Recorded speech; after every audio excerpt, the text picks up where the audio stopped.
Brincando, né? Estava em inglês aqui agora. Boa noite, meus irmãos. Desculpa primeiro pelas datas aí nossa que não estão batendo, né? Tem sido um mês bem complicado para mim aí devido ao seminário e também às responsabilidades com a igreja aqui no Horizonte. Mas vamos ajustar essas datas aí para a gente poder ter semanalmente aí o nosso discipulado. Bom, vamos orar e aí a gente conversa um pouquinho sobre o que nós falamos para dar entrada naquilo que nós falaremos nessa noite. Ó Santíssimo Deus, Deus da igreja, Senhor do povo escolhido, adquirido, comprado com o sangue de Cristo.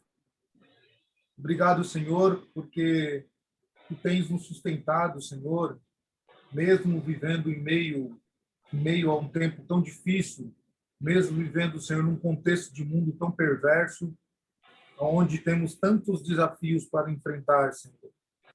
E além dos desafios, Senhor, temos toda a oposição mundana contra os Teus escolhidos, os Teus eleitos. E temos a ação do diabo, Senhor, em tentar, Senhor, atrapalhar a obra do Senhor, atrapalhar a missão glorificadora do Senhor, que é proclamar o Teu nome entre as nações. Nos ajude, Senhor, neste momento de estudo, para que possamos entender sobre o pacto da graça, sobre esta aliança que o Senhor fez com o homem, para que o homem não perecesse eternamente. Ajuda-nos, orienta-nos e nos guie segundo a Tua vontade, em nome de Cristo Jesus. Amém. Irmãos, vamos começar primeiro tirando aqui algumas dúvidas. Eu vou voltar de novo. Vai começar a bagunça já o David ali, é sempre ele. Deixa eu admitir os primeiros, peraí. Ô Samuel, falando com você, ó. Voltaram agora. Deixa eu ver, conectei. Tá bem, tá a cara do pai, viu? Tá a cara do pai, viu? Voltaram o David e a Lília? Tá nos ouvindo, David e Lília? David, Lília, Pandora, Stark. Alguém nos ouve?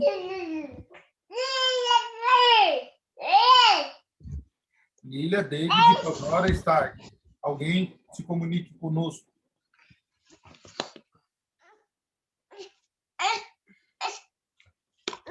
Benjamin, para!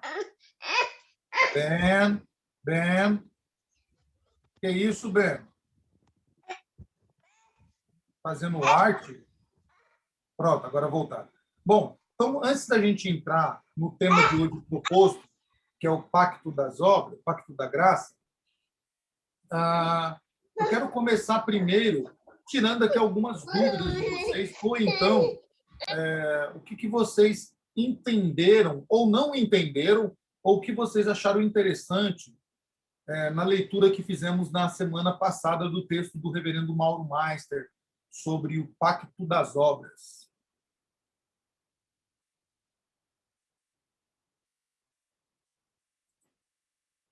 Fala aí, David.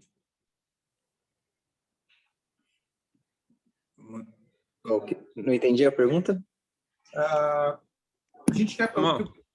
Oi, Leandro. Não sei se foi uma impressão minha, mas parece que o pacto que foi feito na criação, ele deixou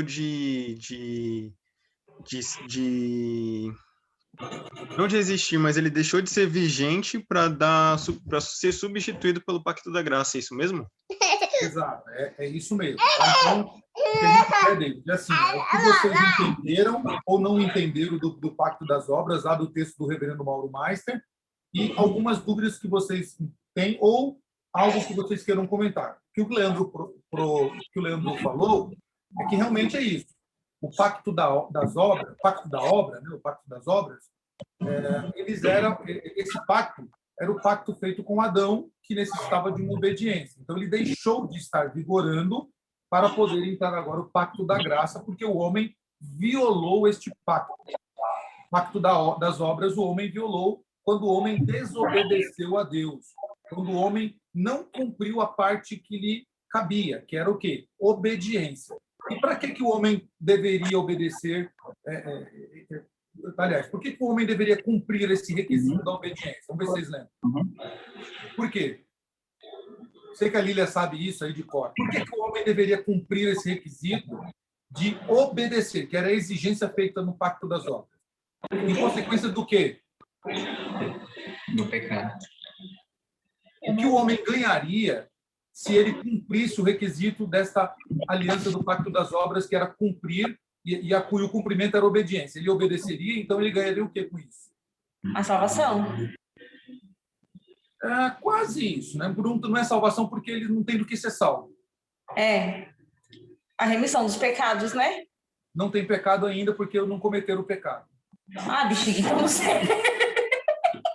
Qual era o requisito? Meu Deus, e olha que eu vi o vídeo do Felipe Fontes 2 vezes, eu ainda assisti não sei quantos vídeos. Não.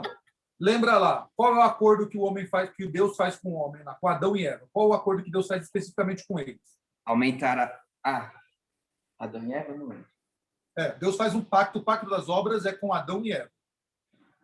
Então tem Deus prometendo e colocando uma cláusula para ser cumprida. A cláusula cumprida pelo homem requisita naquilo que Deus prometeu a eles. Que não era comer do fruto. Essa era a obediência. Ele deveria obedecer e não fazer, não violar essa ordenança de Deus, essa ordem de Deus. Em consequência de ele não comendo fruto, Deus então cumpriria a sua parte. Fala aí, Gabi. Gabi sabe.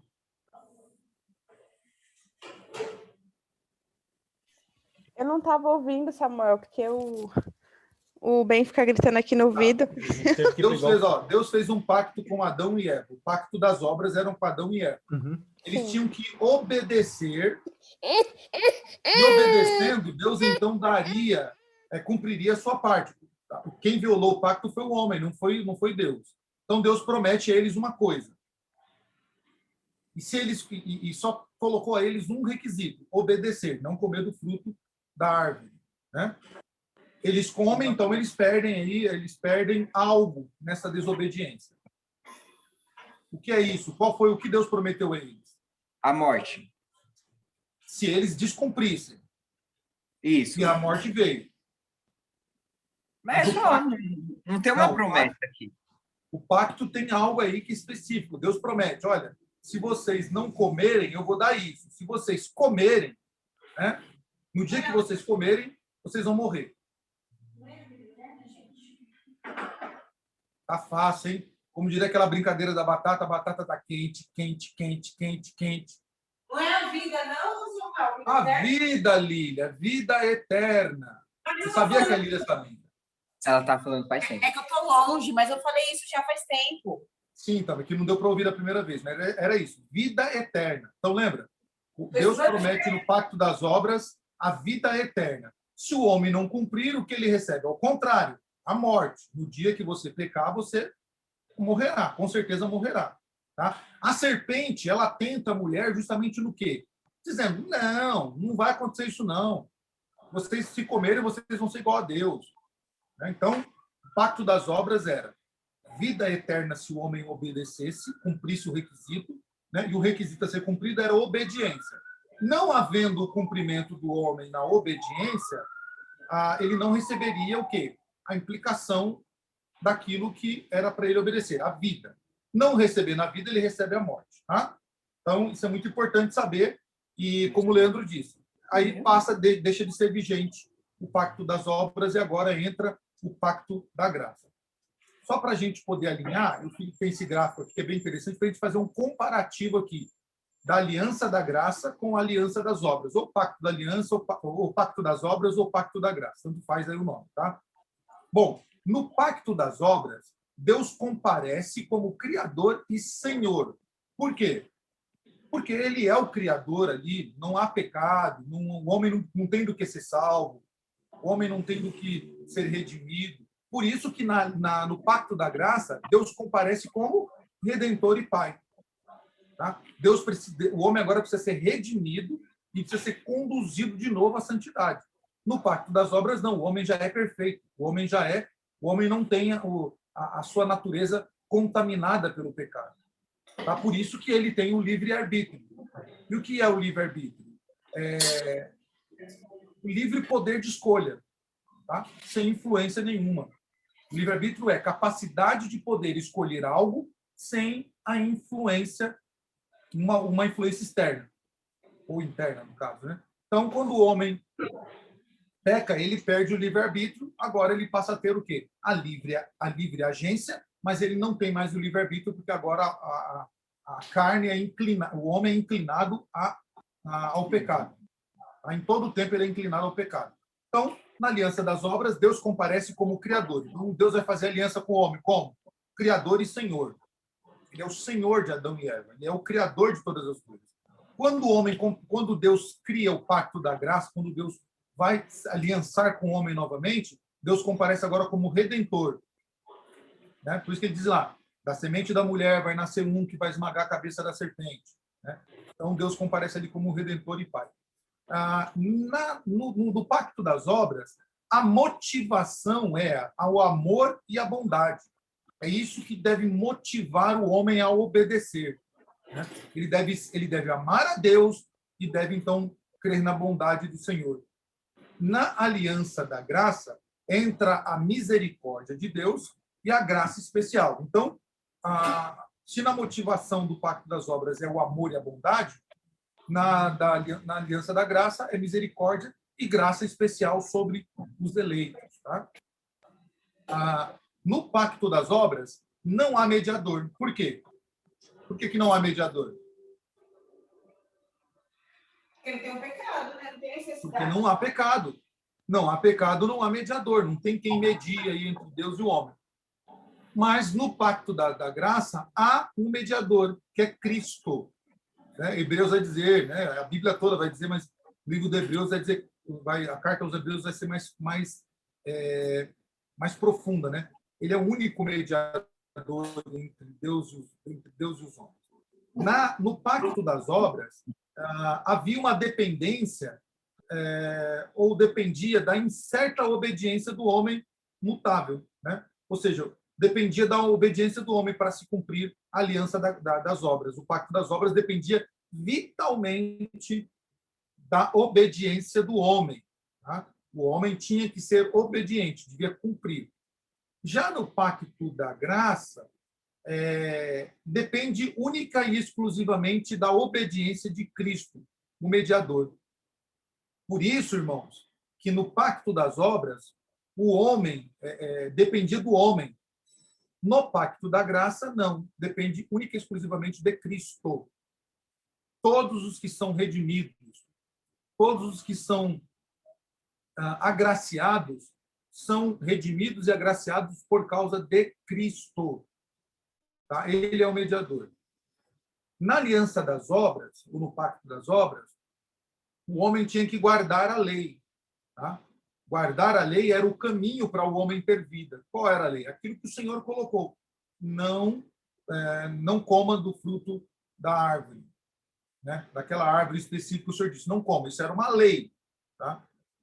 Já na aliança da graça, não há lei. Por quê? Ter fé em Cristo é o caminho para a vida. Se no pacto das obras, para o homem ter vida eterna, ele tinha que guardar esta lei que o Senhor colocou para ele, que era não comer do fruto, na aliança da graça, o homem alcança a vida eterna por intermédio da fé em Cristo.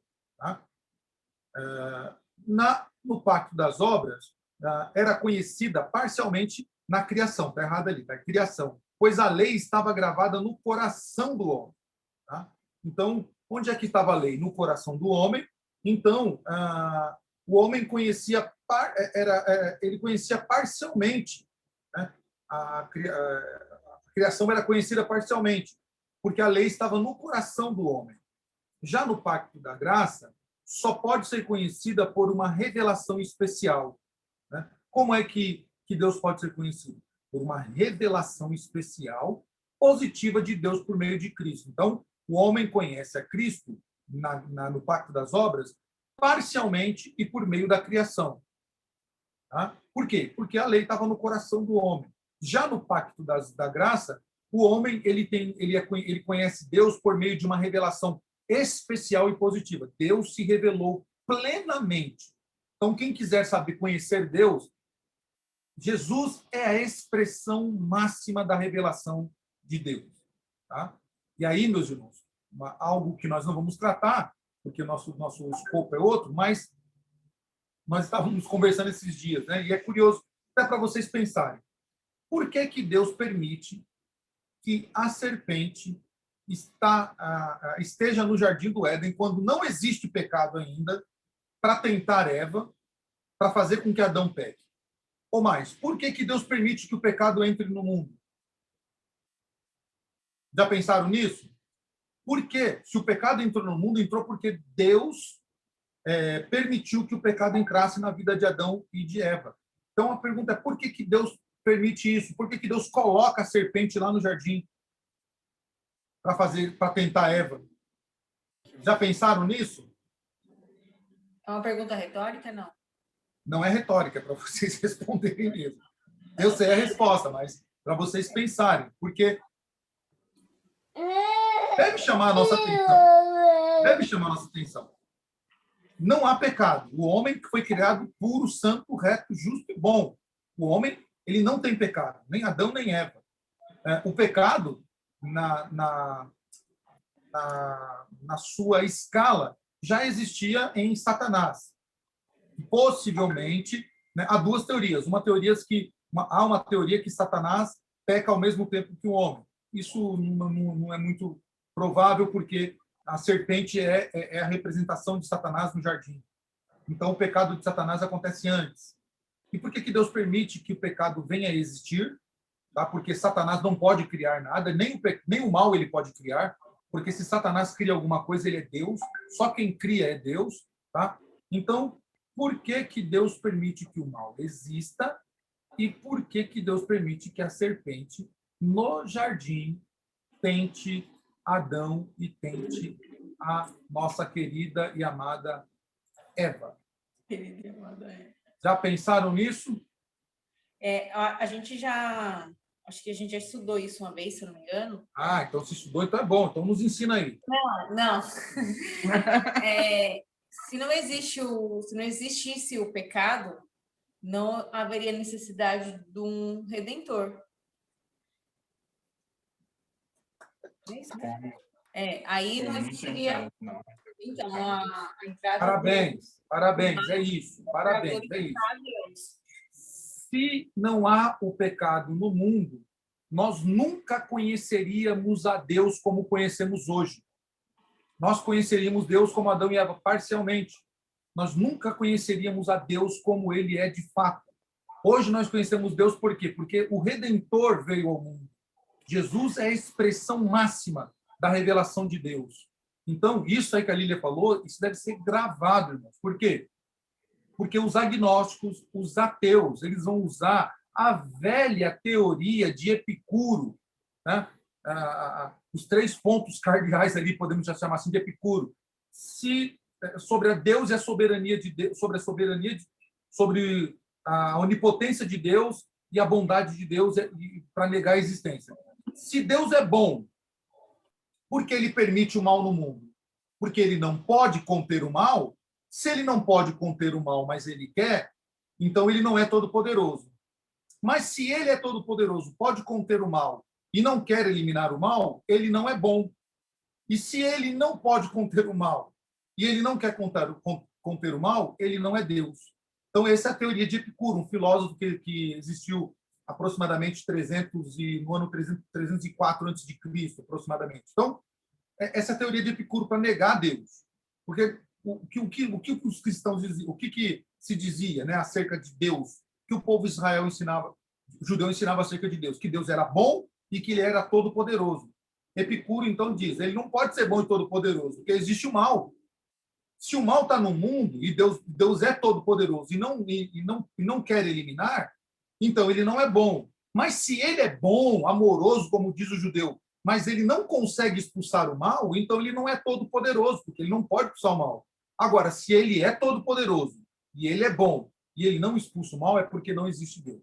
Então, a resposta para isso é que o mal está no mundo por permissão de Deus. Deus quis que o mal entrasse no mundo para revelar-se ao homem na plenitude da revelação que é Cristo Jesus, o nosso Redentor.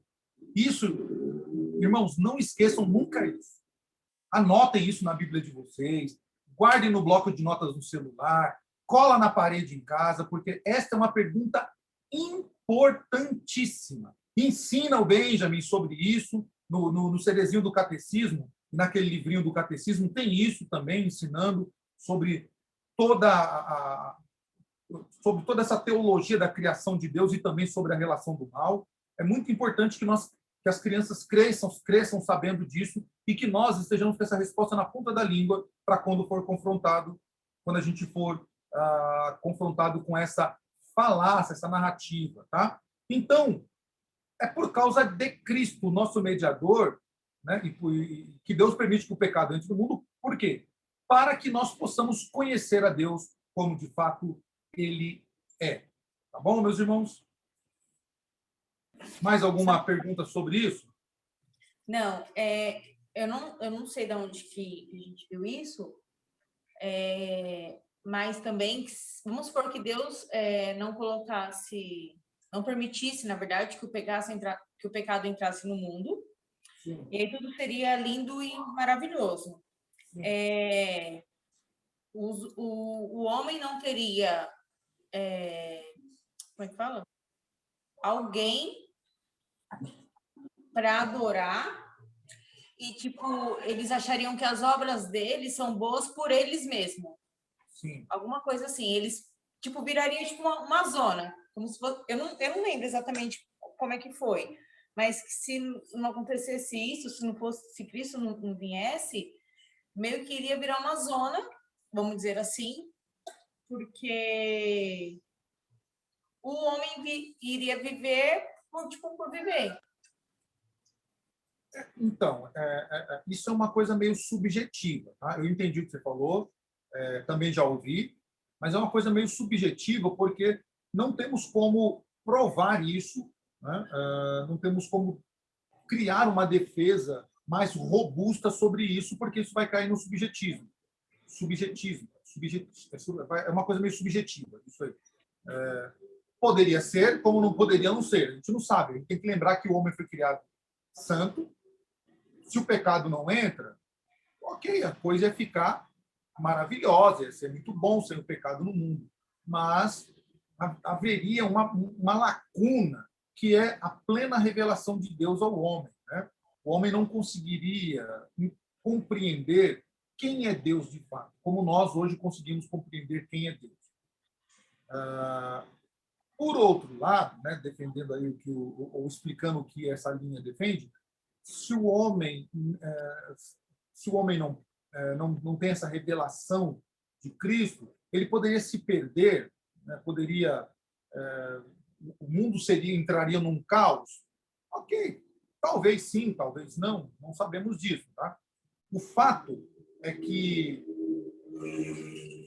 é necessário que o mal entre no mundo e aconteça tudo o que aconteceu para que nós tivéssemos, como temos, a revelação máxima de Deus.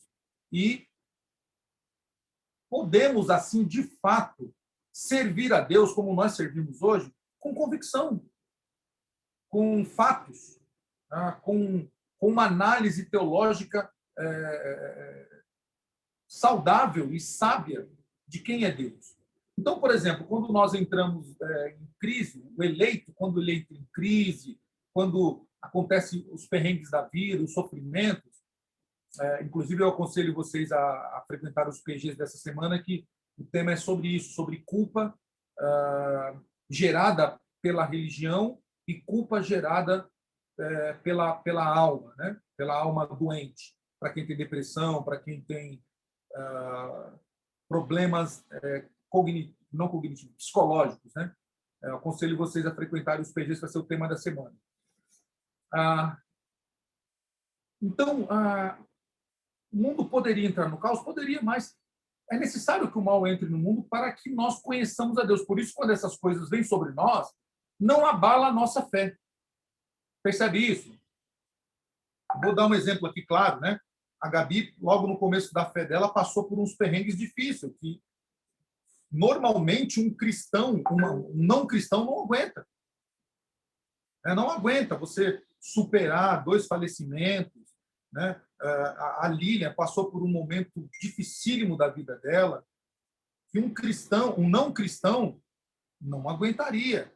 Já jogaria tudo por aí e falava, não existe Deus, e vou viver minha vida, vou me curar de outra maneira, vou buscar ciências, vou buscar aí outras fontes para que eu me cure.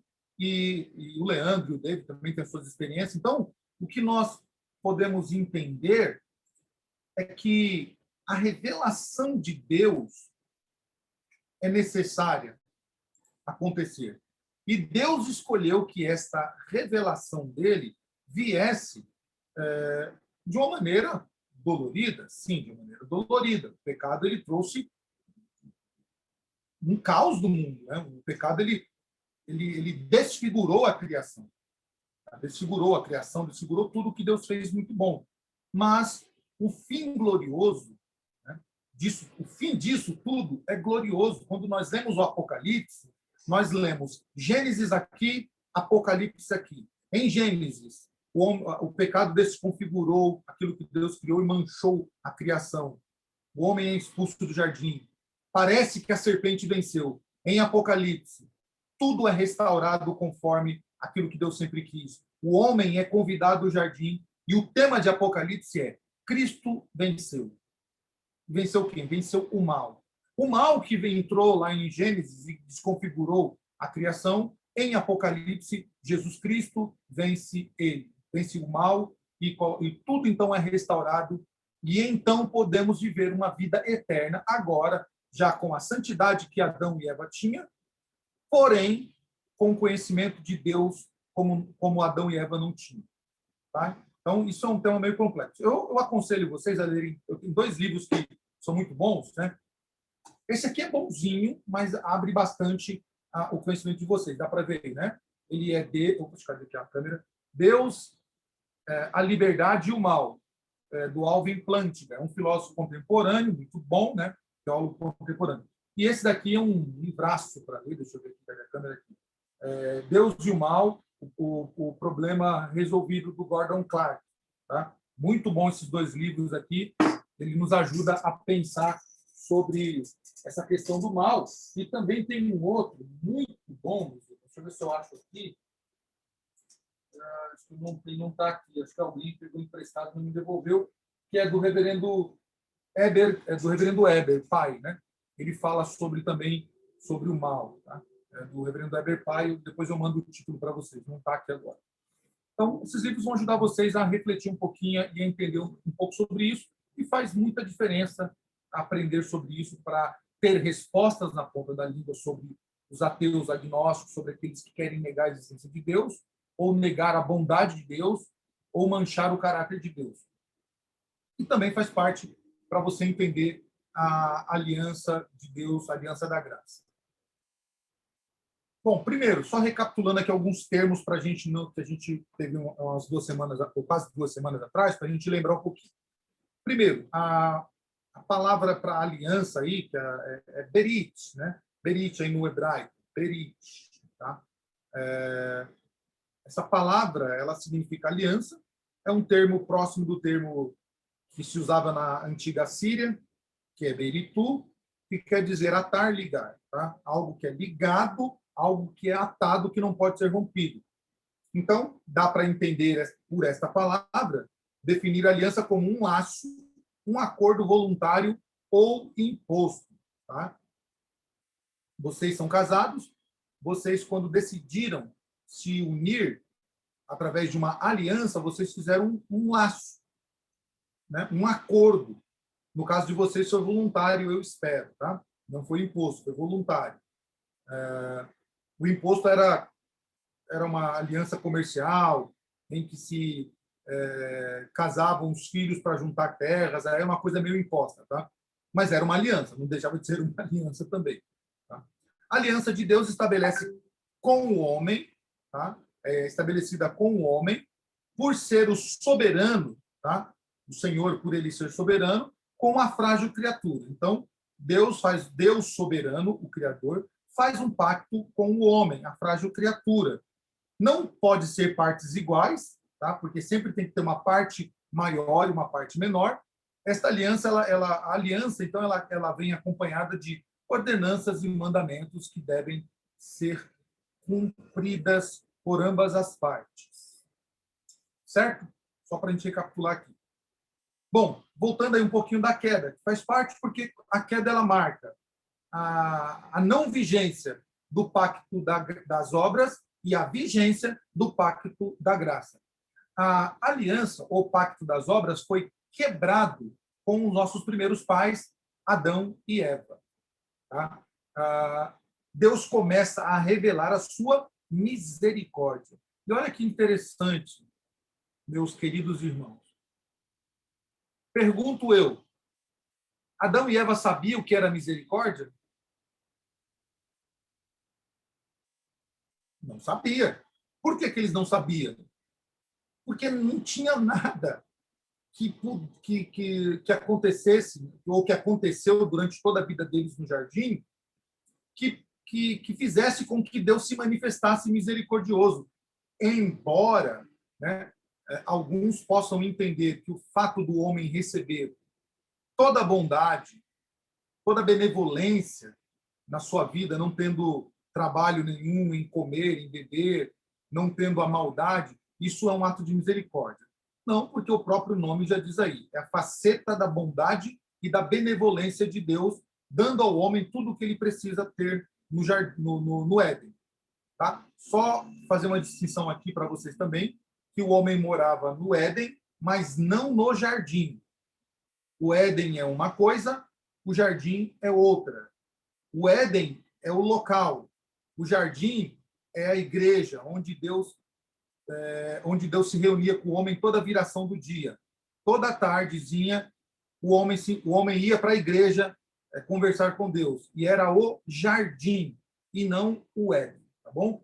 E durante toda a Bíblia, a gente vai ver Deus tabernaculando com o homem. No jardim, depois no tabernáculo, depois no templo e depois em Cristo. Então, Deus sempre conduziu o homem à adoração, à doxologia. Desde o seu princípio, quando Deus cria o homem, é para que o homem fosse um adorador, para que o homem cultuasse a Deus. Então, o jardim é a igreja. Então, quando eu falo Éden, leia-se local e não o jardim. Então, Deus coloca o homem no Éden e dá a ele tudo o que ele precisa. Isso é um ato de benevolência e de bondade. Então, o homem não conhecia a misericórdia de Deus. Porque misericórdia, na sua raiz etimológica, né, que vem do grego miseroscardia, né? Miseroscardia é colocar o miserável no coração, seria uma tradução bem mais poética e bem mais fácil de se entender. Deus põe o miserável no coração. Quem é o miserável? Aquele que pecou contra Deus. Deus põe no coração o miserável. Deus nos amou de tal maneira. Ou seja, Deus foi misericordioso conosco de tal maneira. Tá? Então, isso é importante porque Deus começa a revelar sua misericórdia quando o homem peca. Qual era o que Deus deveria manifestar ali quando o homem peca contra Deus? Qual seria a atitude de Deus em revelia ao homem, ou em revelia não, ou em retribuição à revelia do homem à lei de Deus? Seria a justiça, não seria? Deus deveria ser justo. Deus aplicar a justiça no homem não seria injustiça, porque o homem pecou contra Deus, o homem rompeu o laço contra Deus. Por isso, meus irmãos, de novo aqui mais uma coisa para vocês aprenderem aqui. Eu vou aproveitar todas as brechinhas e enfiar outras teologias aqui. Nós somos acusados por acreditarmos naquilo que está na Bíblia chamado predestinação. Quando falamos isso, né, nós sabemos do que estamos falando. Agora, os acusadores de Baal, né, os servos de Baal, os acusadores usados por Baal, pelas forças do mal, Dizem assim, os presbiterianos, os reformados, eles creem que tudo é predestinação, que Deus predestinou com quem ele vai casar, com que roupa que ele vai vestir, o que ele vai comer amanhã, qual seria o nome da criança, até o sexo da criança que vai nascer. Meus irmãos, isso é mentira. Nós não acreditamos nisso, mas acreditamos que Deus pré-ordenou todas as coisas. A predestinação ela é única e exclusivamente sobre soteriologia, ou seja, sobre salvação. Quando nós falamos predestinação, Deus predestinou pessoas para salvação. Com quem você ia casar, qual o nome da criança que você ia colocar, qual a cor da roupa que você ia usar, isso é livre agência sua. Tá? Agora, Deus preordenou outras coisas, por exemplo, como o mal, foi uma preordenação de Deus. Como ia ser o dia, a hora, o tempo, por exemplo, foi preordenação de Deus. Esse sistema de manhã, tarde, noite, dia, semana, mês, ano, isso é preordenação. Deus preordenou todas as coisas da maneira que ele quis para que nós vivêssemos neste mundo dentro de uma lei pré-ordenada por Deus. Agora, Deus nos deu livre agência. Porque, irmão, se Deus predestina com quem eu vou casar, por exemplo, se Deus predestina os meus atos, então eu não posso comparecer diante do trono de Deus. Eu não posso ser responsável pelos meus atos. E nós, presbiterianos, acreditamos que o homem vai comparecer diante do tribunal, vai comparecer no tribunal de Deus, diante do trono branco, e será... trono branco não, diante do tribunal de Deus, para ser responsabilizado pelos seus atos. Tudo aquilo que fizemos de errado, todo o pecado que cometemos contra Deus e contra a sua santidade, será responsabilidade nossa. Por isso, nós defendemos o quê? Soberania de Deus, responsabilidade humana. Tá? Então, quando algum engraçadinho arminiano usado pelos falsos mestres diz ele para você, vocês presbiterianos creem que Deus predestinou vocês para tudo, então vocês fazem tudo porque Deus já predestinou, então você não é responsável pelo seu pecado. Você primeiro repreende em nome de Jesus, expulsa os capeta que está ali, e aí você diz, não, senhor, você está enganado, você não conhece teologia reformada, você não conhece a teologia da nossa igreja. Então eu aconselho que você vá ler pelo menos as confissões de fé de Westminster, para não ficar em outros compêndios teológicos. Então, decore. Predestinação. Ela fala de salvação. Deus predestinou pessoas da morte. Qual morte? A morte espiritual. Quando a queda acontece, quando o homem rompe o pacto com Deus, o homem morre. No dia em que você comer do fruto, certamente morrerás. Então, quando nós pecamos, se cumpre o que está escrito lá em Efésios capítulo 1. Tá? Vou ler para vocês aqui. Da onde é que vem a predestinação? Tá? Efésios capítulo 1.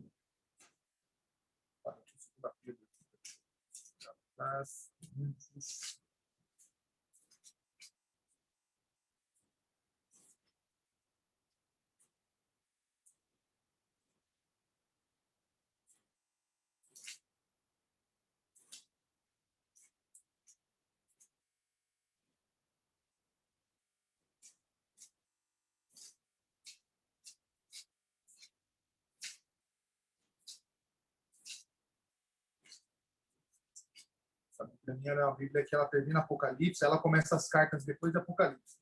Eu, com erro de edição, eu sempre esqueço. Tito, Tiago, aqui, Efésios.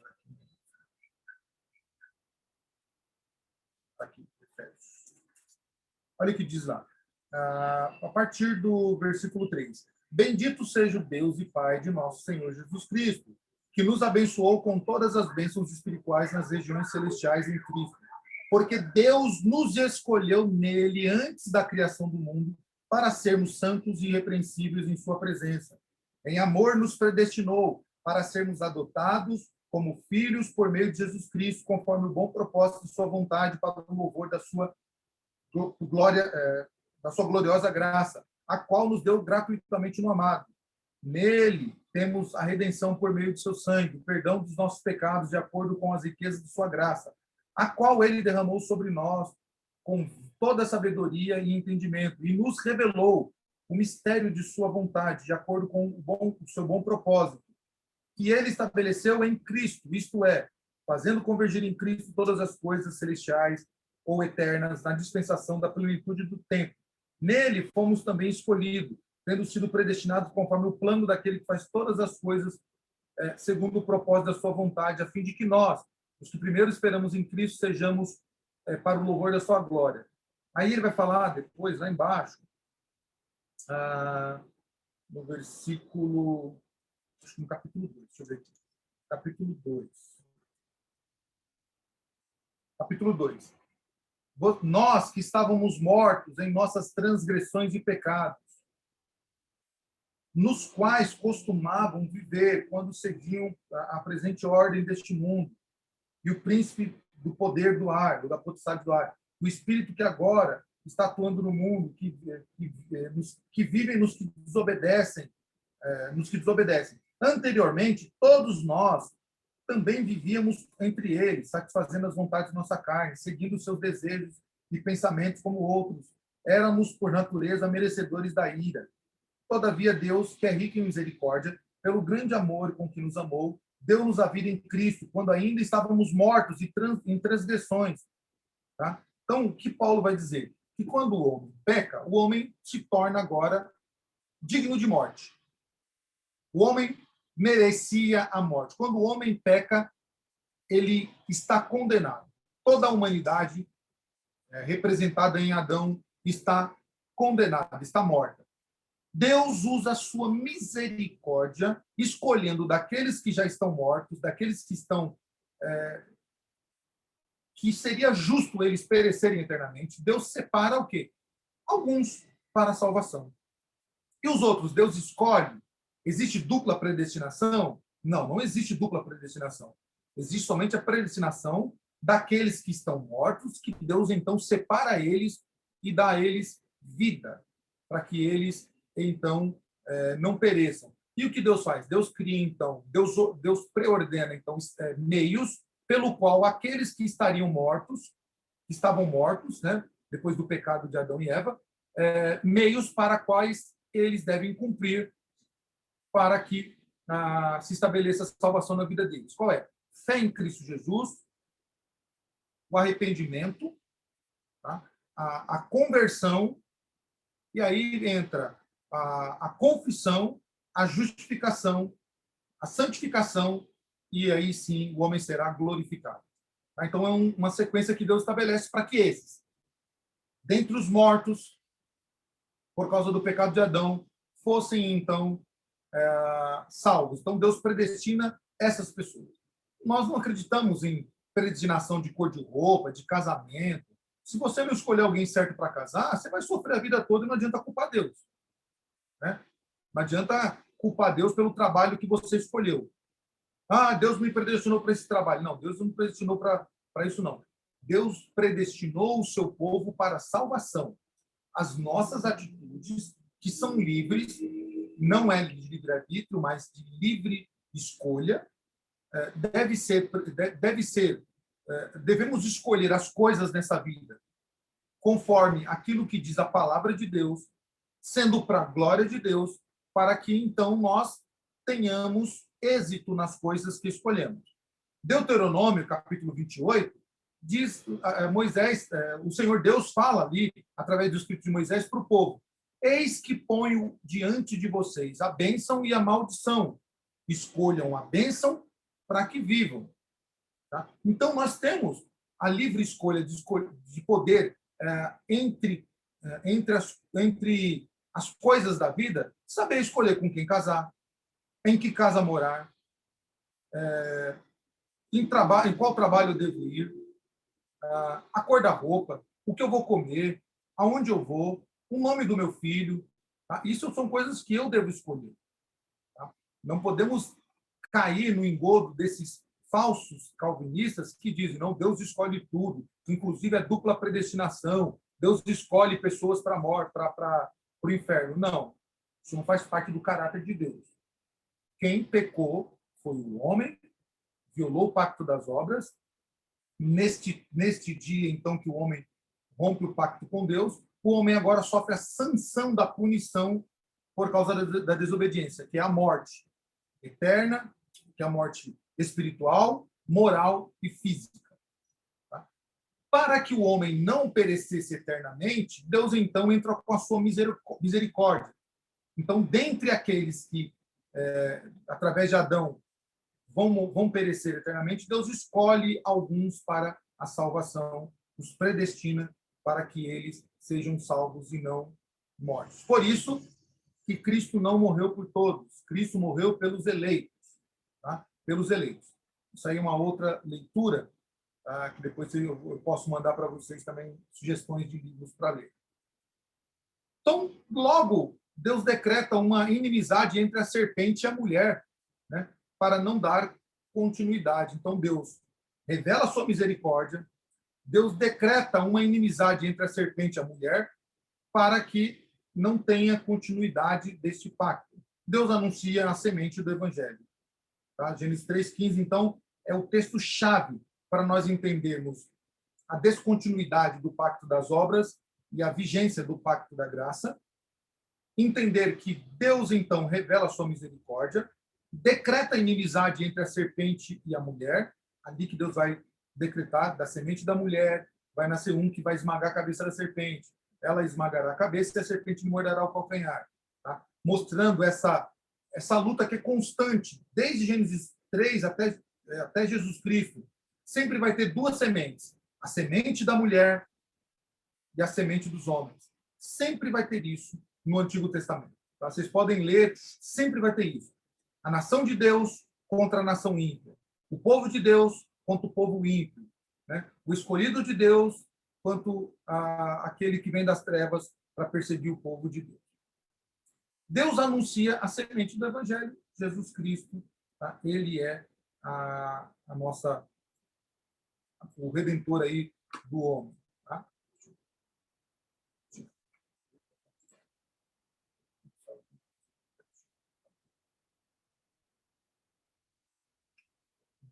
Então, no Antigo Testamento, se vocês lerem atenciosamente, vocês vão ver isso sempre. Tá? A semente da serpente, que é a linhagem maldita, tá? que vai ter assim, em todo o tempo você vai ler isso no Antigo Testamento.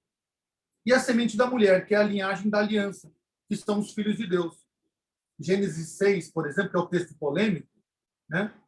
Vai falar ali que os filhos de Deus, os filhos dos homens tomaram para si as filhas de Deus, ao contrário, né? Os filhos de Deus não guardaram a sua posição e tomaram para si as filhas dos homens, aí tiveram gigantes, tá? É só uma representação. Aí tem polêmica, que é anjo, outros acreditam que não é, mas isso não faz diferença, porque o que você vai ver no Antigo Testamento é essas duas sementes se degladiando, se confrontando. Semente da linhagem maldita, que origina-se da serpente, tá? E a linhagem da aliança, que são os filhos de Deus. A corrupção da raça. Então, acontece ali a partir do Gênesis 6, a partir do Gênesis 3. Dos filhos de Adão, Caim matou Abel, né? De novo, Caim e Abel. Conseguem notar? A geração santa e a geração ímpia. Demonstra que o estado original do homem havia sido alterado. Logo, quando o homem peca, já acontece um assassinato. Já acontece o quê? Uma ruptura familiar, uma ruptura fraternal. Já acontece uma ruptura do bem. Tá? O homem agora já não está mais no seu estado original. Já é alterado. O homem agora é capaz de matar o seu próprio ser. Cresce a maldade na terra e o homem se afasta de Deus. Tá? Babel, quando chega em Babel, nós vemos claramente ali o império querendo colocar uma religião antitética, tá? Anti-Deus, para que se bloqueie a adoração a Deus, a doxologia a Deus. Qual é a ordem de Deus para o homem? Né? Crescei e multiplicai. Ou seja, expandam-se. Era para o homem expandir, era para o homem povoar a terra. O que é Babel? Babel é o contrário do homem preencher a terra. É o homem se fixar num só local. Né? Por isso que o homem quer fazer o quê? Uma torre e fixar-se ali o seu império, a sua religião antitética, antideus, tá? Não doxológica. O homem quer ficar ali. Por isso que Deus confunde as línguas para que o homem se expanda, para que o homem expandisse, né, a adoração a Deus. Então, nós vamos ver isso claramente depois em Sete, que é a linhagem da aliança. Em Sete se começa, então, o quê? O homem se voltar a Deus. Enoque é um homem que representa um momento em que se alcançou a adoração no seu máximo naquele mundo antigo, porque, inclusive, Enoque é retirado da terra, porque ele andou com Deus. Não se tem mais notícia nenhuma, só diz que ele andou com Deus. Ele era um remanescente fiel daquela geração ímpia, perversa de Gênesis 5, que é a geração diluviana. Lembra? A geração que Deus fala assim, olha, essa geração é tão mal que eu vou eliminar essa geração. 120 anos somente essa geração vai ter de vida aqui. Depois de 120 anos, Deus então enviou o dilúvio e acabou com aquela geração ímpia. E Enoque é um remanescente fiel ali daquela geração. Deus se arrepende, então, de ter feito o homem e resolve acabar com a violência, a iniquidade, a maldade, tá? Em Gênesis 6. Deus limita o dias dos homens na terra, tá? 120 anos, ou seja, aquela geração só durou 120 anos e Deus veio com um dilúvio sobre a terra e eliminou, então, tudo aquilo. Noé, descendente de Sete, acha graça diante de Deus. Então, note, há uma constante luta de duas sementes.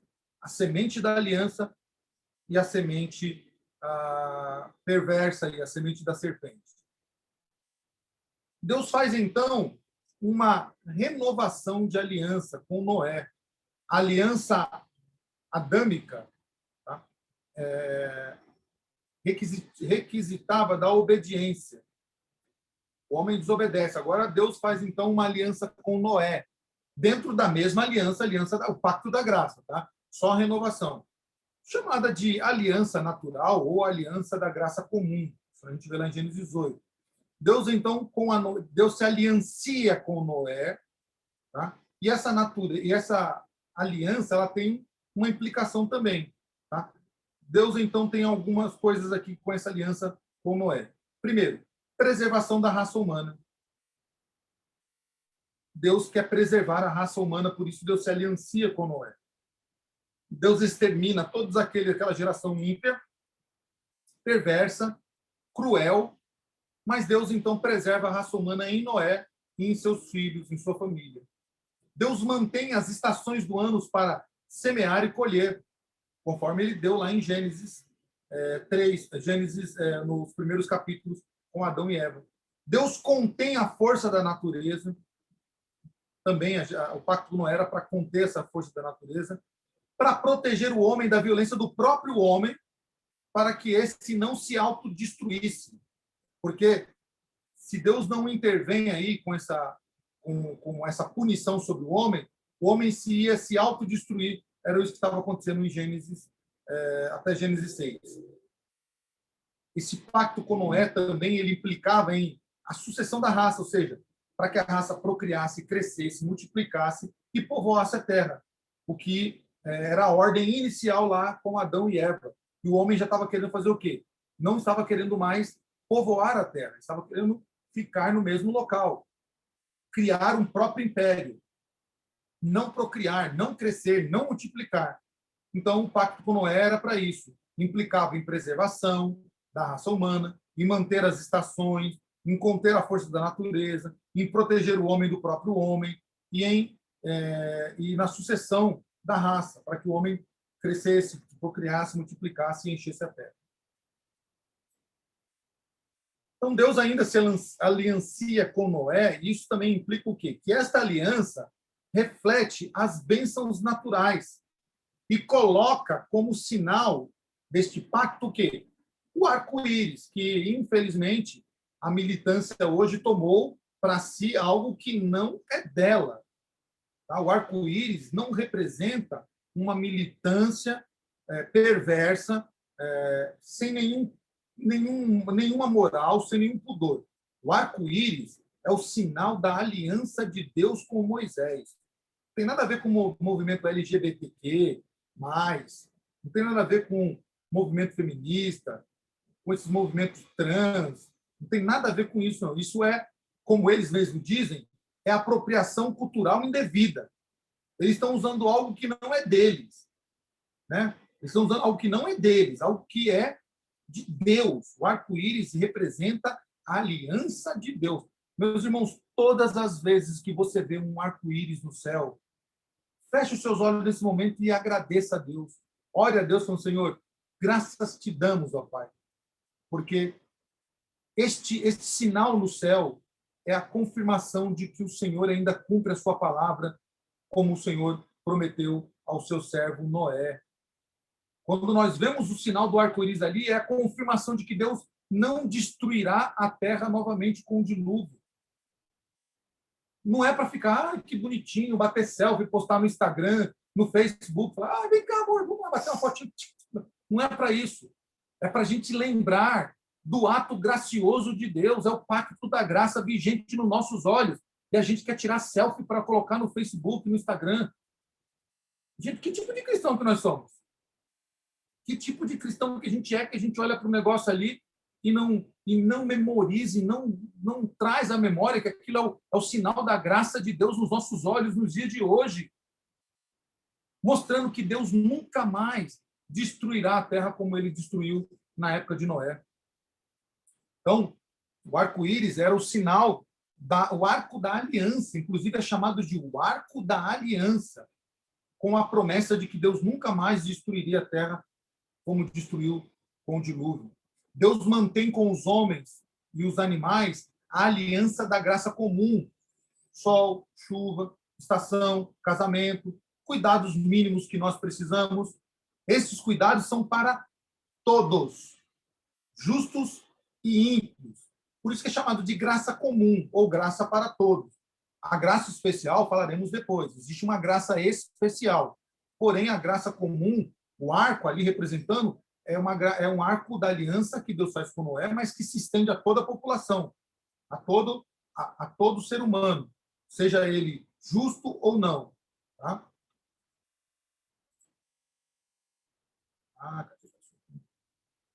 Bom, o novo começo do homem ainda, dentro da graça comum. Né?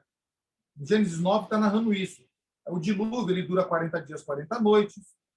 Após o dilúvio, Noé voltou ao seu trabalho normal, plantou vinha, Noé profere bênçãos e maldições sobre a sua família. As duas linhagens continuam, por quê? Notem que interessante aqui, né? O Né. Muito interessante só, esquece o Né. O dilúvio veio, levou toda a geração ímpia. Teoricamente, a família de Noé é uma família justa. Noé, seus filhos, as esposas de seus filhos, deveriam manter o quê? A pureza na terra. Se eles foram preservados, teoricamente, acabou a semente do mal ali, a semente ruim acabou. Foi levado lá. Porém, dentre os filhos de Noé, existe a linhagem boa e a linhagem ruim dentro da família de Noé. Sem é a representação dessa família da aliança. Cam é a representação da semente ruim. Por isso que continua sobre a terra essas duas linhagens. A linhagem semita, que depois vai ser chamada de linhagem semita, porque ela parte de Sem, que vai se fixar ali pelo Oriente, né? Pelo Oriente Médio, mais ou menos.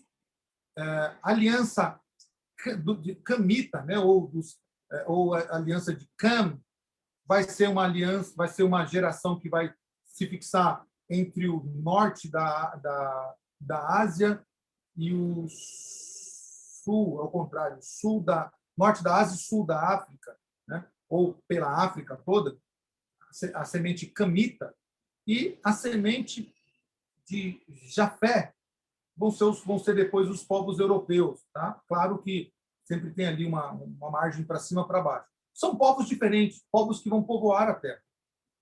Porém, essas duas sementes aqui, de Sem e de Cã, são as duas linhagens que continuam se degladiando, que continuam ainda se cumprindo lá de Gênesis 3. Depois de um período de unidade, né, racial na Terra, um povo só, veio o problema da Torre de Babel, que nós falamos, que é o combate à doxologia, o combate à adoração a Deus. É uma das últimas tentativas de se eliminar a adoração a Deus nos primeiros 11 capítulos. Tem 2 livros muito bons que eu aconselho, Missão no Antigo Testamento, com o Dr. Walter Kaiser, ele fala muito disso, e Missão Primordial, do nosso professor, o reverendo Chum, que ele foi pastor de Pinheiros, hoje está em Alphaville. Ele escreveu um livro sobre isso, e ele tem um capítulo inteiro sobre a Torre de Babel, onde ele narra a intenção de Nimrod e de todos os moradores de Babel que era impedir a adoração a Deus, fixando todos no local. Mas o que é interessante aqui? Que as linhagens continuam aí a se degladiar, a buscar esse confronto. Os filhos de Jafé estabelecem na região vizinha do Mar Negro, né, no Mar Cáspio, e se estende até o oeste da Espanha, que depois vão ser o povo europeu. Provavelmente vai dar origem aos povos gregos e indogermânicos, tá, que são Europa.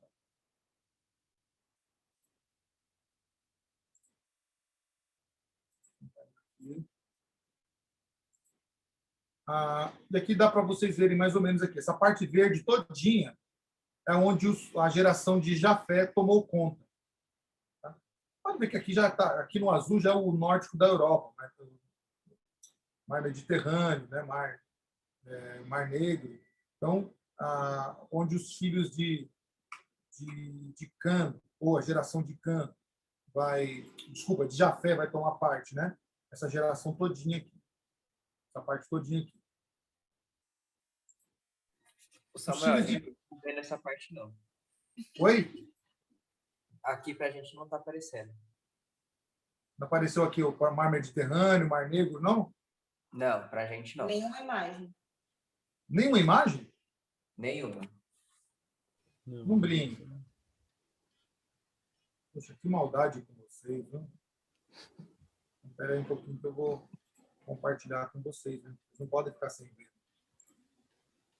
Agora vocês veem. Agora sim. Tá. Então, beleza. Só voltando aqui, então, que vocês não viram. Então, aqui. Os filhos de Jafé, eles vão dominar a parte do Mar Negro e do Mar Cáspio, tá? Até o oeste da Espanha. Provavelmente aqui, ó. Mar Negro, Mar Cáspio, né? Aqui, toda essa parte de cima aqui. E vai ser um pouquinho mais para cá a Europa aqui. Tá vendo aqui onde está o mouse? Europa, né? Mar Negro, Mar Cáspio, eles vão tomar essa parte aqui e depois vão subir no que a gente chama de Europa hoje. Os descendentes de Cã, a linhagem de Cã, os seus 3 filhos são Cush, Misraim e Canaã. Eles desceram para a África, foram habitar na região conhecida como a África. Eles povoaram a terra de Sinear, pela Síria, e construíram a cidade de Nínive. Lembra de Nínive, que era tão temida lá por Jonas? Os ninivitas. E aqui, Cã representa muito bem essa linhagem ruim, ou a linhagem dos homens. Nínive vai ser aquele povo tão cruel que Jonas não quer pregar o evangelho a eles, ou pregar as boas novas a eles, porque eles eram terríveis. Eles empalavam pessoas vivas, eles faziam horror com as pessoas. A cidade de Calá, de Babel e de outras cidades. Canaã é amaldiçoado por Noé e se ocupou as terras do Mar Mediterrâneo o Sidom de Gaza e Palestina. Tá? Depois também eles vão ocupar aquilo que nós conhecemos por Palestina. Cã, ele é amaldiçoado por quê? Porque ele viu a nudez de Noé. Existe uma questão mais profunda teológica, mas não cabe aqui agora, porque Cã foi amaldiçoado. Ele amaldiçoou porque ele violou, então, a pureza do seu pai Noé, e por isso recebe a maldição aí, que é a linhagem. Então, aqui é onde Cã vai residir, ou a linhagem de Cã. Tá? Toda a parte da Síria, todo o norte da África, Babilônia, a Síria e a Assíria. São dois povos diferentes. Tá? Os sírios vão ser ferrenhos opositores do povo judeu. Os assírios vão ser aqueles que vão levar o povo de Israel cativo. Tá? Nínive, a grande cidade temida por Jonas, aqui, e outros povos mais aí, Babilônia, que vai levar o povo de Israel do sul cativo também.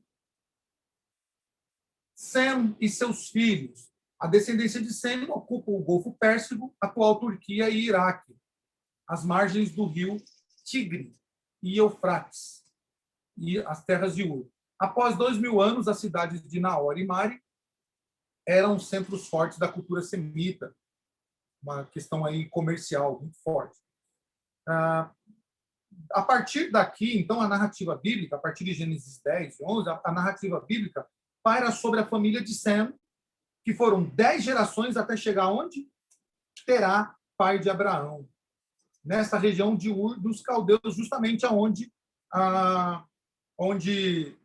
aqui em cima, aqui, onde o povo de Sem vai viver, tá vendo? Terras de Ur. É onde Terá, pai de Abraão, vai viver, vai conhecer, Abraão vai ser chamado por Deus ali, onde Deus vai se aliançar com Abraão. Tá? Ur, né? São os filhos de Sem. Tá? Ur, bem aqui para baixo, aqui, ó, o Jordão, tal. Ur vai estar bem aqui, próximo ao Eufrates e ao Tigres. Tá? O Tigres. É ali que Deus vai fazer a aliança com Abraão, depois veremos aliança com Noé ainda, tá? Aliança da graça comum ainda. Opa, acabou-se aqui os slides aqui. Então, para a gente entender esse primeiro ponto da aliança, deixa eu descompartilhar. Dessa parte da aliança aqui com Noé, que é muito importante porque ela marca o fim da vigência do Pacto das Obras e o início da vigência do Pacto da Graça. E Noé, ele vai ser aí o primeiro aí com que Deus vai se aliançar após o pecado do homem. Ok? Quando Deus matou o animal para cobrir eles, não foi um ato de misericórdia? Por que Deus fez isso? Porque eles pecaram. Porque eles pecaram, então agora Deus precisa fazer o quê? Cobrir a nudez deles, cobrir a vergonha deles. Então, sim, é um ato de misericórdia. Eles conhecem a misericórdia só após o pecado. Foi o que nós dissemos no começo. O homem só vai conhecer a misericórdia de Deus após o pecado. Então, quando eles pecam, a primeira coisa que eles percebem é o quê? Que eles estão nus. Estão nus. Por isso que a nudez, para nós, é algo horroroso. Quando não é na intimidade, quando não é no quê? Na aliança. Qualquer pessoa que vê o outro nu fora da aliança causa inquietação, vergonha, etc. e tal. Quando está na aliança, é normal. O casal, por exemplo, é normal ver o outro nu, por quê? Existe uma aliança. Então, quando o casal percebe que está nu é porque ele pecou, e o pecado deles originou deles o quê? A morte moral. Eles se viam nus sempre, todos os dias. Nunca passou pela cabeça deles nenhum sentimento de vergonha ou imoralidade. Quando eles pecam, eles se veem nu, se escondem de Deus, porque agora não dá mais para mostrar a nudez para fora da aliança de casal. E Deus, então, mata esse animal num ato de misericórdia para cobrir a vergonha deles.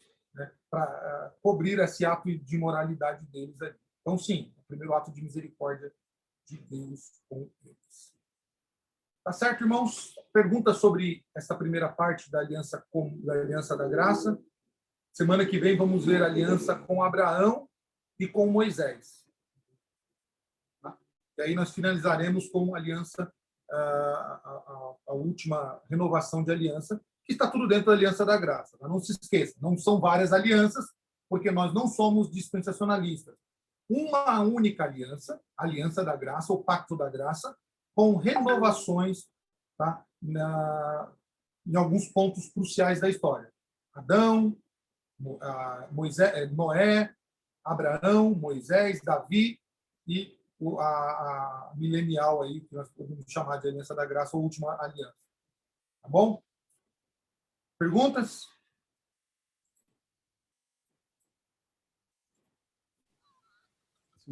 Nós aqui não.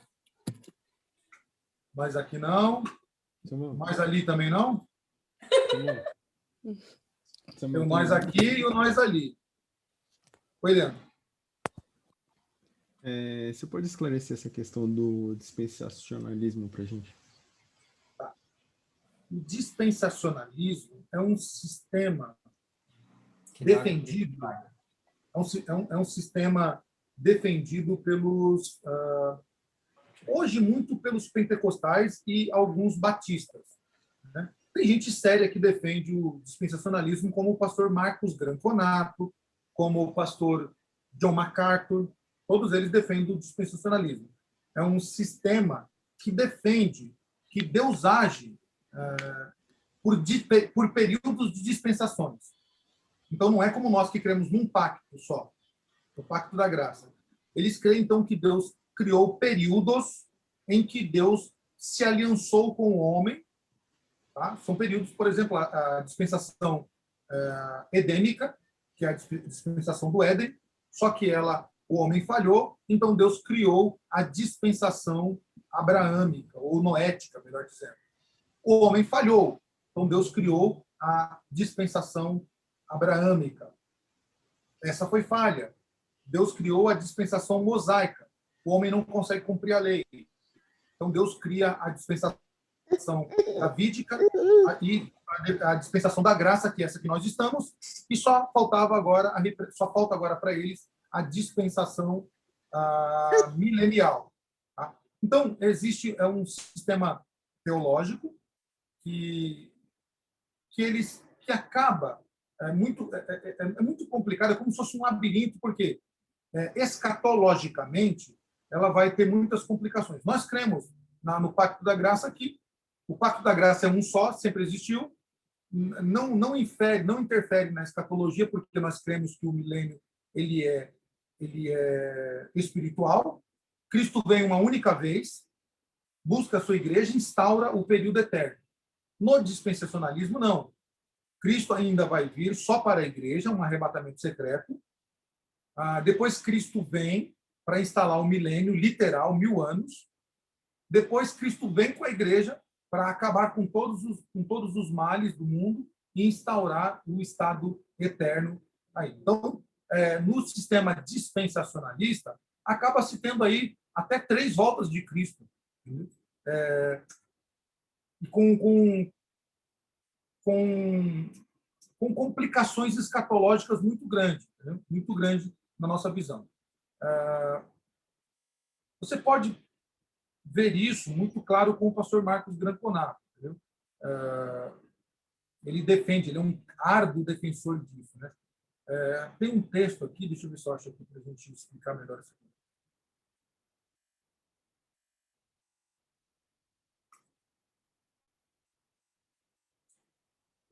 Esse sistema, Leandro, basicamente, vou achar um texto aqui, mas basicamente, para você entender, ele é um sistema que interpreta a Bíblia e divide a Bíblia e a história da Bíblia em dispensações ou épocas, né, como eu disse, ou eras, que vai representar distintas interações de Deus com a humanidade a partir dos pactos que foram celebrados com Deus. Tá? Deixa eu ver se eu acho um texto aqui. É bem mais fácil para entender. Deixa eu ver aqui. Tinha esse texto. Eu acho que eu não mandei para vocês, né?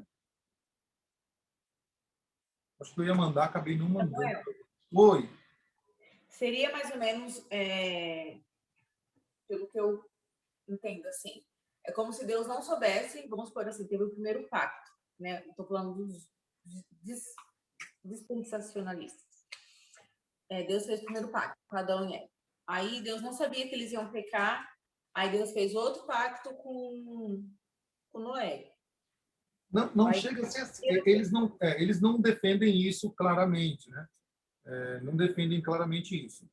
Eles defendem que Deus criou períodos na história, eras, em que, por não cumprimento do homem, vai surgindo outros pactos. Não entra nessa questão de Deus não saber ou não saber, não. Tá? Mas eles defendem que, por não cumprimento, acaba surgindo outro. Esse movimento, meus irmãos, ele se inicia. Ele é muito novo, ele é recente, tá? Embora os pastores queiram defender que isso lá na história da igreja, lá no período da igreja é defendido, o que não é verdade. Ele é novo, ele se inicia. Aqui tá, o reverendo João Alves ele defende que surgiu com os irmãos de Plymouth, tá? Mas eu tenho um escrito que ele começa no ano de 1500 dentro da Igreja Católica com um padre chamado Manuel Lacunza.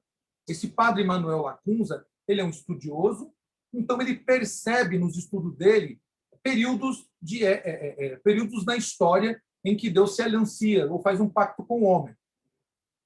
E lá, aí sim, os irmãos de Plymouth, especificamente com John Nelson Darby, né, ou John Darby, ele então começa a estudar isso, só que isso vai pegar legal com Scofield, que lança uma Bíblia muito famosa chamada Bíblia de Scofield, onde ele vai desenvolver todo o sistema dispensacionalista. Isso, irmãos, acontece muito novo, aproximadamente no século XVIII e XIX, final do século XVIII e XIX, quando o período do marxismo entra forte no mundo, a industrialização, o marxismo vem com tudo, o dispensacionalismo também vem, surge aí, tá? Como uma resposta teológica para isso. Então, por volta do século XIX, o John Darby, juntamente com os irmãos, né, na cidade conhecido como os Irmãos de Plymouth, eu tenho esse livro, é um livreto pequeniníssimo, está aqui em algum lugar. Deixa eu achar aqui agora. Tá aqui.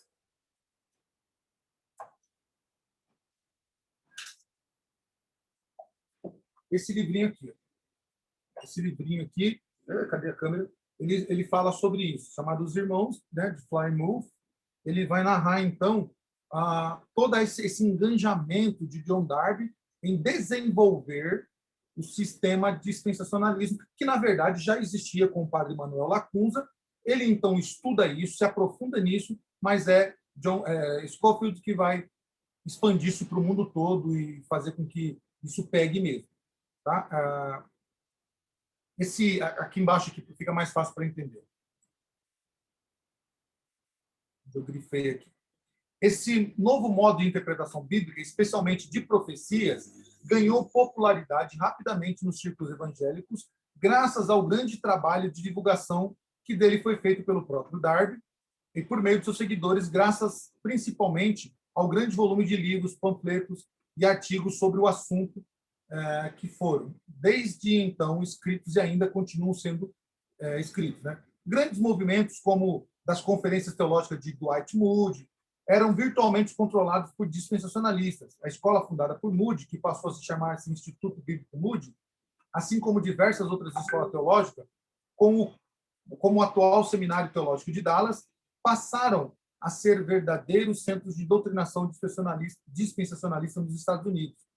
O mesmo se dá hoje no Brasil, especialmente com os institutos bíblicos chamados interdenominacionais. Praticamente todos os filmes sobre escatologia que vocês assistem, Deixados para Trás, Apocalipse, Revelação, tudo isso aí é filme dispensacionalista. Tá? Aqui mais para baixo ele vai falar, vai responder aí.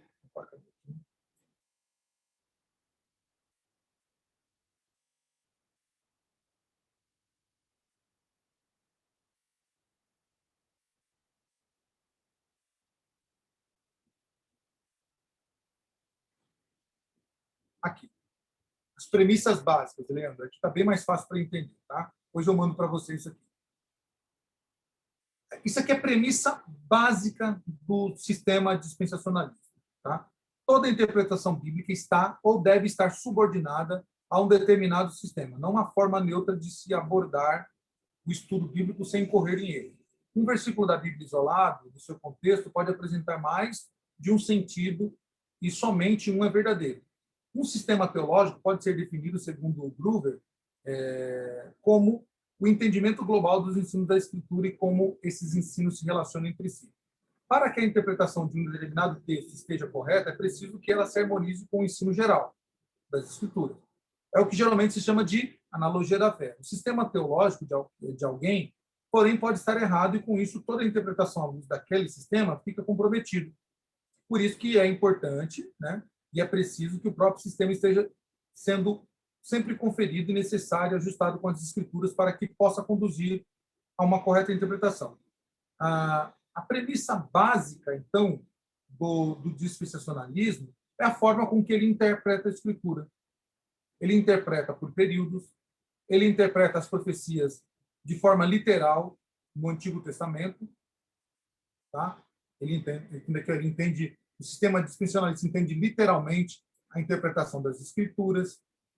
Um segundo ponto, que aqui nós discordamos radicalmente deles, né? Aqui está a grande discordância entre nós e eles. Para eles, Israel é um povo e a igreja é outro povo. Tá? Para nós, não. Para nós existe um só povo de Deus, que é a igreja.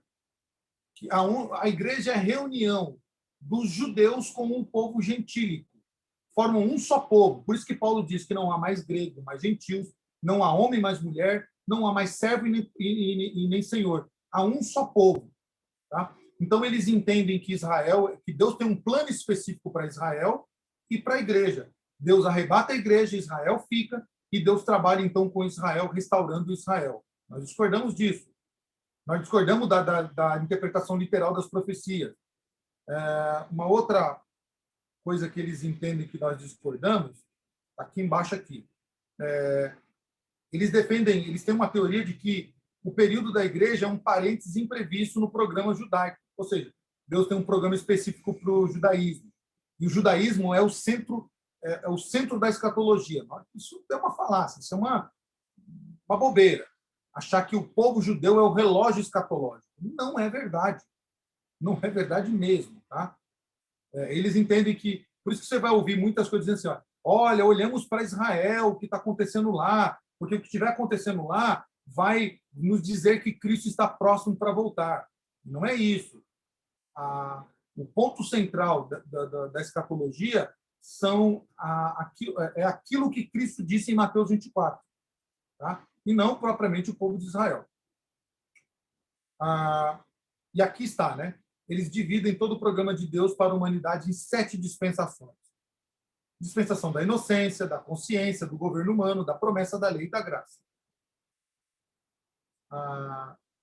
Eles entendem, então, eles têm uma dubiedade a respeito do modo da salvação no Antigo Testamento, dando a entender a possibilidade de salvação por obras no Antigo Testamento. Tá? Nós não acreditamos nisso, porque o Novo Testamento discorre sobre isso, ou aliás, aniquila isso. Tá? E eles têm um outro ponto bem discordante de nós, que está mais para baixo aqui.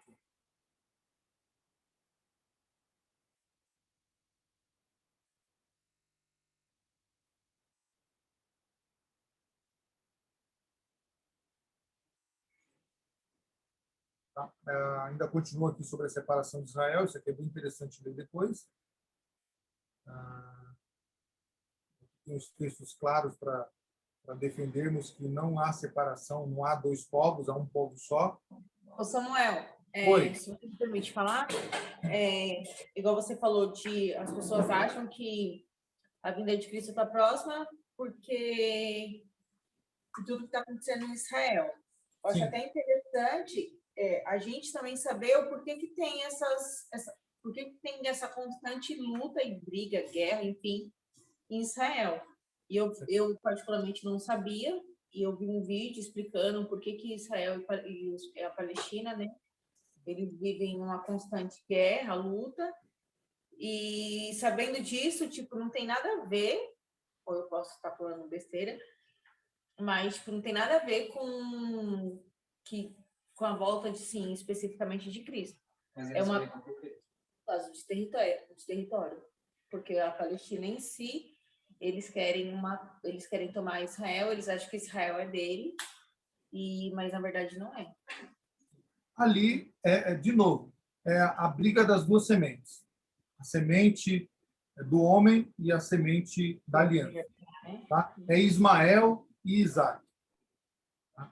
É o povo de Deus contra o povo ímpio. Então, é a briga constante. Corre lá que está queimando. Deu para ver daqui que está queimando. Então, é isso. Não foi Então, isso não, com a mão gelada em mim. basicamente, então, Leandro, o dispensacionalismo ele vai diferenciar de nós, porque a interpretação das escrituras que eles defendem. Dois pontos principais você precisa entender. Eu vou te mandar o arquivo depois, mas dois pontos principais. Eles defendem a interpretação literal das profecias no Antigo Testamento, e eles entendem que Israel é um povo e a igreja é outro. Nós discordamos. Tanto é que, para nós, a gente pega a ceia, ela é o que no Antigo Testamento? Ela é a Páscoa. Ou seja, nós continuamos com o rito, só que agora ele muda a configuração de Páscoa para ceia. Tá? Então, isso a gente vai ver muitas mudanças do que acontecia lá no Antigo Testamento para o Novo, para simbolizar que Deus agora tem um povo, que é a igreja. E é com a igreja que Deus trabalha com todos os seus eleitos e seus escolhidos, inclusive o povo judeu inserido dentro. Bom, então, basicamente isso. A forma como eles interpretam as profecias e também a distinção entre igreja e Israel. E isso infere na escatologia, porque para eles a escatologia, Israel tem um tratamento especial, implica na questão do arrebatamento, de 3 voltas de Cristo até, arrebatamento secreto, Jesus vem, governa por 1000 anos, e depois Cristo volta com a igreja para instalar o estado eterno. Nós temos uma única volta só. Cristo vem, aniquila o mal e instala o estado eterno. Pronto, acabou. E nós vivemos a vida eterna. Tá bom? Na próxima reunião, a gente continua aí com Abraão para frente. Se a gente conseguir tentar finalizar todo o Pacto da Graça, a gente, então, marca a data para a gente se reunir presencialmente para tratarmos de discipulado no casamento. Ok? E aí a gente pode pensar em algumas datas para o mês de julho, tá? No mês de julho eu estou de férias, então será mais possível a gente se reunir presencialmente, claro, dependendo aí de vocês, né? Para a gente poder se reunir presencialmente para tratar de discipulado no casamento, porque essa tem que ser presencial, porque eu quero fazer separação aí de temas e eu preciso intercalar as meninas e vocês. Ok? Oremos então, meus irmãos, e qualquer dúvida pode me chamar no chat lá, eu mando o material para vocês. Tá? Leiam e releiam. Vocês só conseguirão entender alguma coisa a partir do momento que vocês leem, pesquisarem, irem atrás das dúvidas de vocês. Eu tenho aqui, vocês me têm para poder tirar dúvida, mas na nossa igreja é rica de pessoas que podem ajudar vocês. Os nossos pastores, os nossos seminaristas, outras pessoas que não são seminaristas, não são pastores, mas têm um conhecimento teológico muito profundo e pode nos ajudar também. Ok? Oremos. Ó Deus, Senhor nosso e nosso Senhor, quão maravilhosos, Senhor, são os teus feitos, quão grandioso é o teu nome. Obrigado por este período em que nos reunimos para aprender a tua palavra, aprender do pacto da graça, Senhor, este ato maravilhoso do Senhor para conosco. Obrigado por isso. Seja louvado o teu nome sempre, Senhor. Porque tu és bom e a tua bondade dura para sempre. Continue abençoando a vida do Leandro, da Gabriela e do Ben, da Lília e do David, as suas casas. Que o Senhor continue derramando sua graça maravilhosa sobre eles, e que eles possam, Pai, cada vez mais crescer no conhecimento de quem Tu és e das coisas que o Senhor faz. Para que eles possam ter a convicção e a certeza de que o Senhor é o Deus que os abençoa, é o Deus que está com eles todos os dias até a consumação dos séculos. Dai-nos um restante de noite de paz, de tranquilidade e um ótimo restante de semana para a glória e louvor do Teu santo e precioso nome. Assim oramos em nome de Cristo Jesus. Amém. Amém, meus irmãos. Finalizada a nossa aula.